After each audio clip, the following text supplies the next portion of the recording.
Welcome to Soffa, University of South Wales podcast on how psychology can change lives and our world for the better.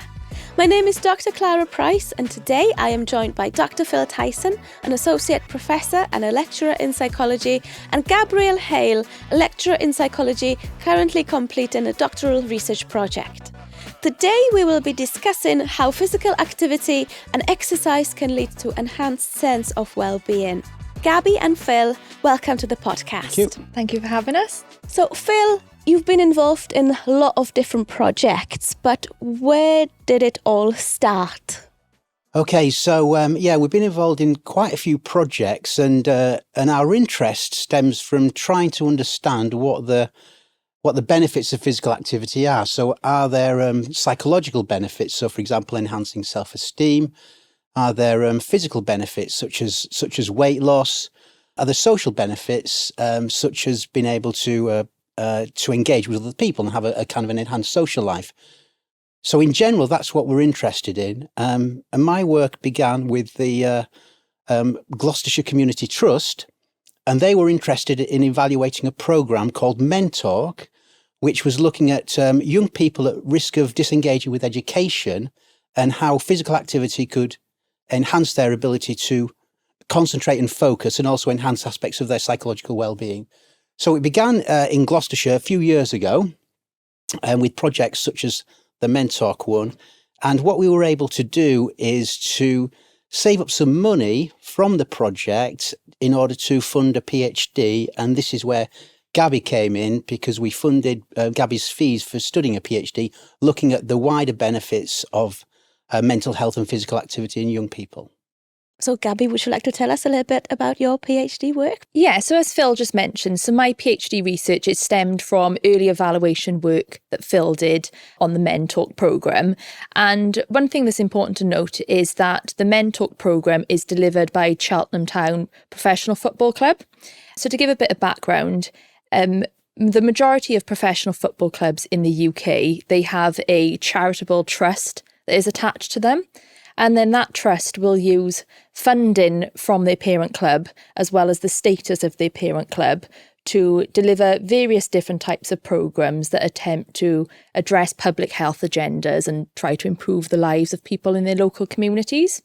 So essentially with the Mentalk programme, coaches from the football club, they will go into the schools, and these programmes will involve encouraging the young people to take part in activities such as football games, but other exercises as well. And then this will be followed then by a classroom session where the aim is to raise the young people's mental health awareness, try to reduce stigma, and also try to show them strategies that they can use to look after their own mental health and well-being as well. So kind of like explaining to the young people the importance of being active and how that can enhance their well-being. And when it comes to delivering topics on trying to raise mental health awareness, they will also then try to use like sport-related or football-related examples as well. So, for example, one of the examples that they would use is showing a case study of Gary Speed, who was an ex-Premier League footballer who unfortunately lost his life to suicide only a few hours after appearing on a TV programme. So video footage from that programme is used, shown to the young people, and then they'll have a discussion around how anyone can experience a mental health problem and you may not necessarily be aware of it. And the overall aim then is to try and improve young people's understanding of mental health, and then with the hope then that that can prevent a mental health problem from developing then in the future. So we'd seen from the evaluation work that the Mentalk programme could have a real positive impact on the young people, so it could raise their awareness and reduce stigma. But we wasn't sure then whether there were other football clubs across the UK that were also delivering similar type of work. So that is where my PhD research came in then. So we looked at all of the types of programmes that could be delivered by football clubs in the UK. And we found that just over a third of clubs in the UK alone, they were delivering these sorts of types of programmes. So some of them would be quite similar to Mentalk, where they'd use like a combination of classroom activities as well as football sessions to try and improve that overall mental health and well-being. And then later stages of the research then has involved conducting interviews and focus groups with those that have been involved with these different types of programmes to try and understand the positive impact that this can have on young people overall. Thank you. So far, what have you found from your doctoral research project? Yeah, so in terms of when we're thinking of the mental health impact, there seems to be like 4 key ways in which these programmes can have positive effects. So the one thing we found from conducting the interviews, both with the coaches that deliver the programmes, as well as like the management that oversee these programmes, and also the young people that take part, the one way that it has an impact is by encouraging the young people to talk openly about mental health. So that's one thing that we often found with the interviews is that they would describe how they now really understand the importance and the benefits of talking openly about their feelings, or maybe talking to someone if they were experiencing a difficulty, both like with their peers, but also like with their coaches, as well as like the teachers that could be involved with the programme as well. Another thing that we found is that it can improve young people's understanding and awareness of mental health. So they've described how now they know like how to differentiate between like different possible signs of a problem, as well as they know from taking part what they should do if ever they did experience a problem in the future and where they should seek help. And other ways in which we found that the programmes can have a positive benefit is because the coaches that deliver the programmes, they are trained to be able to recognise the possible signs of a problem in a young person. So they can identify then those that may be at risk of developing a problem, and then they can ensure that they are signposted then to the appropriate support services. And another thing that we found as well through the research is that the young people, they would often then describe that they understand the importance of taking part in exercise then to also like look after their own well-being and try to prevent problems from ever developing in the future.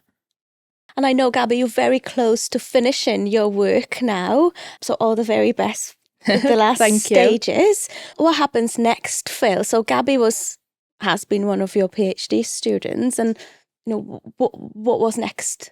Okay, so this has become a kind of a strong theme of research in psychology at the University of South Wales, and we're currently engaged in 2 further projects.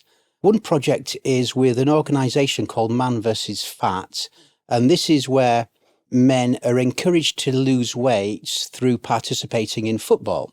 So they would play weekly football games and receive dietary advice, and every week they would be weighed to kind of track their weight loss change. So we're evaluating that, and that seems to be very, very popular at the moment, and it's becoming worldwide. So that's Man vs. Fat. We're also evaluating walking football. So walking football is a particular part of or type of football only for over 50s, and there are specific rules involved in walking football in that you can't run, as the clue is in the name there. It's particularly good for people with mobility problems because running, tackling, diving and things are things that the elderly population can't do. So even walking and engaging in a sport in a walking environment can be extremely beneficial for the physical health, but also the mental health of the elderly population. So we're evaluating that with an organisation called Coldfields Regeneration Trust, and they are focused on health inequalities in deprived areas within South Wales. So those are 2 projects that we're doing. We're also looking at working with Mind, because that's the mental health charity, because they've got a physical activity exercise program. So we're trying to evaluate that. So the whole work that we're doing is all about physical activity and mental health, but with a particular focus on football, and we're engaged in that quite heavily within psychology here. That's amazing. Thank you. So what are the next steps for both of you? So Gabby, if I start with you, so close to finishing your PhD, where would you like to take your research next? Yeah, so in terms of the PhD research, after we're interested then in piloting some of the recommendations that have been developed. So because we've been engaged with lots of stakeholders that have experience working on these programs, they've been able to identify what really works, and then as well as like possible ways in which to develop the programs further in the future. So it'd be really interesting to try and pilot some of those recommendations then going forward over the next few years, and trying to evaluate then the impact that the programme can have on mental health, and comparing that perhaps then to individuals that don't take part. And then in terms of our research with man versus fat, so one thing to note is that we've had some of our master's students that are completing our Masters in Clinical Psychology course. They have supported the research with man versus fat for their dissertations. In the past year, they had conducted interviews as well as surveys with men that had signed up to play for the programme to explore the possible impact on mental health. And we're hoping now this year to extend that further again. So we would like to look at the impact or any possible changes in mental health from players from day one when they sign up to the programme, and then seeing changes then after they've taken part for 12 weeks. And we're really excited because we can bring in some of our current master's students again with this research this year. So they'll be able to support data collection, and then they can actually use that then for their own dissertations to complete their degrees then as well. Thank you, Gabby. And what about yourself, Phil? What's next on the agenda? Well, one of our goals overall is to try to understand why there are mental health benefits of being engaged in physical activity. So what we need to know is whether it's something about something happening on a biological level, such as release of endorphins or something like that. Whether it's something on a psychological level, perhaps it's a distraction from low mood, enhancement in self-esteem. Or perhaps it's something on a social level, which is the very fact that you're talking to people and engaging within a team sport makes you feel better, because essentially we are kind of social animals. So the overall goal of our research is to try to understand that a little bit more. What is it about the activity that enhances our mental health? In terms of specific projects, so as well as walking football, we're looking at evaluating other walking sports which are fairly new, such as walking rugby, walking hockey, and I'm sure there are lots of other variations of that are in development at the moment. So to expand the area, to get more researchers looking at the benefits of physical activity and mental health, and to champion the idea that for your mental health, one of the most important things you can do is to be active. So lovely summary. Thank you, Phil. Is there anything that you would like to add to our conversation? Get active, play sports, I think is an important thing for people who might be listening to this. Yeah. Yeah, and I think as a early career researcher, it's great to see the impact that your research can have on the real world. I think that's probably something that I would then advocate to our potential students that are going to be signing up to our courses, is to say yes to everything and try to get involved with some of this research that we are conducting then as well. Thank you very much both. It's been lovely chatting to you today. Thank you. Thank you. Thank you for listening, and thank you to our guests, Dr Philip Tyson and Gabrielle Hale.